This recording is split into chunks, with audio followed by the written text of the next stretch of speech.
Good morning, good afternoon, and good evening. I am Giselle Carbonella, demonstrating user input and data manipulation. So, atong una is parsing user input. Unsa man siya? What is it? Parsing user input means receiving data from a user during program execution, like typing a name, choosing an option, or entering a number and using it in your code. Muna siya ang code nga manghayo sa user o unsay type para mag-store ditong data kung saan nato yung type. For example, sa akong code. For example, here, gamit ko Java. Una is nag-import ko class si scanner kay para magamit na to si input. Okay, og sa Python is mas dali ra kayo siya kay ditso na. So, dinita kapalo ng tani yung sa ano. And sis ang katong class ako siya ginganlan og IO. And mao na ni ang ano.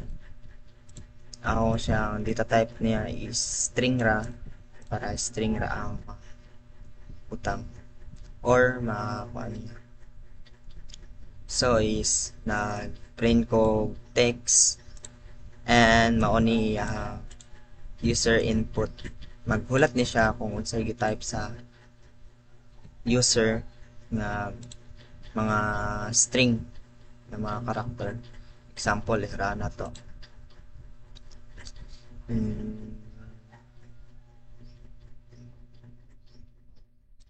Here. So, mo ni ang iyahang print is enter a text. Then, if you enter a text, mo na siya. Kaya nga siya input niya sa user. Kani. So, if you type something like that, so, mao na siya ang user input. Pwede po na ito na siya abot nga example kami.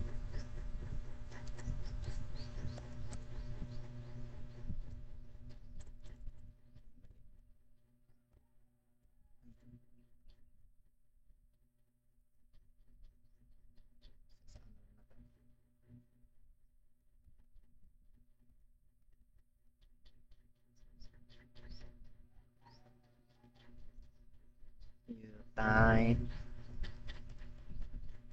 this.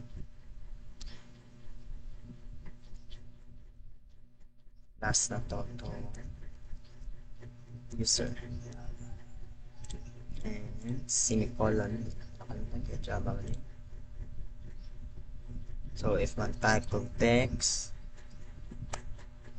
and mara na din siya. Kadto ang bago na ako karon mag-print o ang sulod ani ni user kung unsay na type ani niya. And mao na siya ang user input. Mao na ang gamit. Magamit ni siya sa mga mga buhat nimo sa mag store kag dito sa mga ngalan, mga paghimo kag mga options or mga number ni mga pangputang. So mo na siya.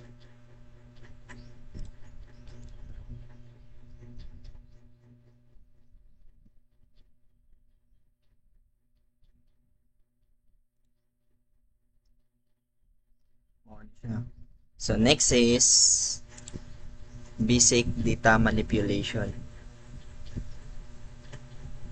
Unsa man ni si basic data manipulation? Basic data manipulation is the process of changing, calculating, or analyzing data after receiving it. For example, adding numbers, converting a name to uppercase, or sorting a list. So, na ako example sa Python kay mas dalian mo sa Python. So, para manipulate nimo sa code or data, una is mag-example ta diri o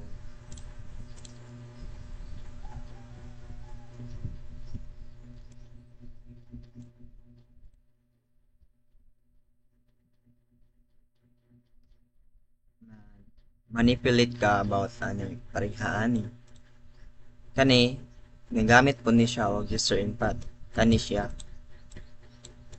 kaniya pag-iranan nato mangayon na siya sa user o unsay imong isulat. I put your name on your age. Dayon, para manipulate na nato, nagbutang ko diri o variable na next year age sa sunod niya nga year nga age. Ako siya ang kaning age or ang kani kung unsay sulod ani niya kaya kani ang sulod 20 so masulod siya diri 20 plus 1 so next year is madungagan mga buwan so una mo print siya o ani pag humana to niya na human naman ta nagbutang naman ta og ato ang age pag ato nang i-enter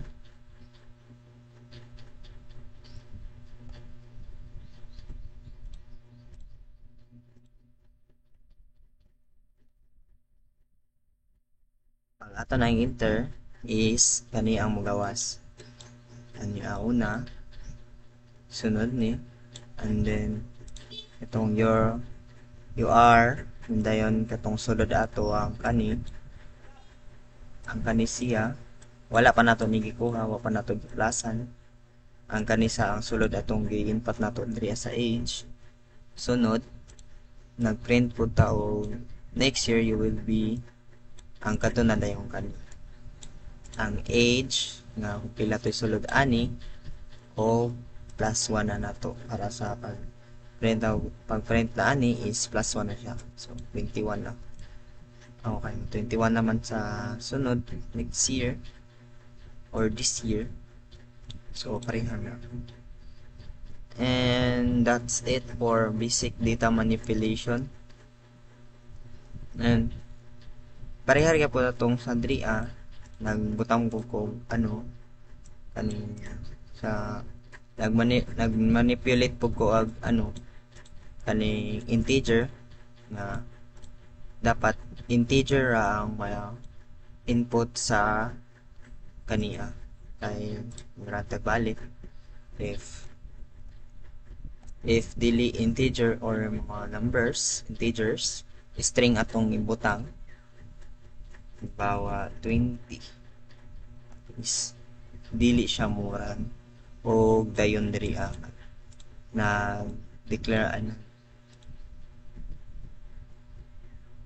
nagbutang man ta diri og end na si kaning input is dapat integer ra iyahang makuha ra dapat walay string so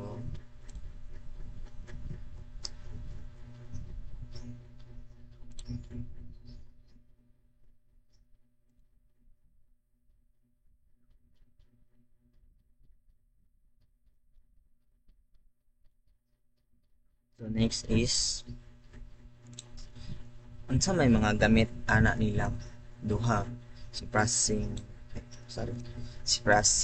user input o si basic data manipulation una ta is processing user input and siya is makakuha siya sa mga interactive na programs like quizzes sa mga calculators kay magbutan tahal plus 1 natin na rin mga muran nga mga data mag-collect siya information o responding to choices or commands pag-abot naman diri sa basic data manipulation is pag-reformatting mga trimming, mga spaces, mga changing case like magbutang ka o so example aning reformatting input mga changing case mga kanang mautro siya like muda ako mugamay nga pagka butang or pagkirana ay kani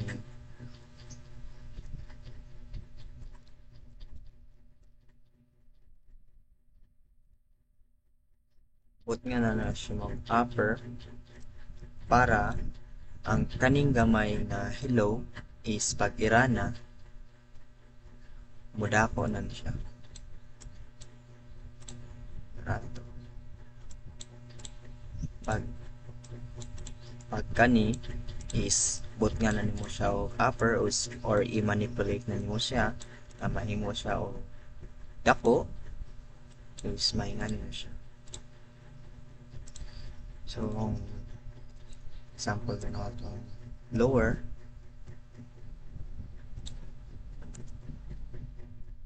idako na ito ang word mugamay po siya. So, i-manipulate na to ang isa ka string or data. Himo siya og gamay.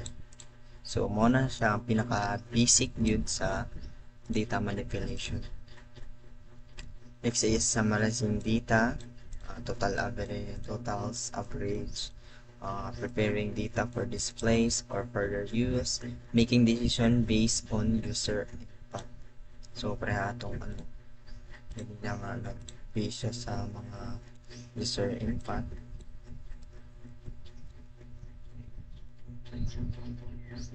Like kani making decision based on user input is kani siya.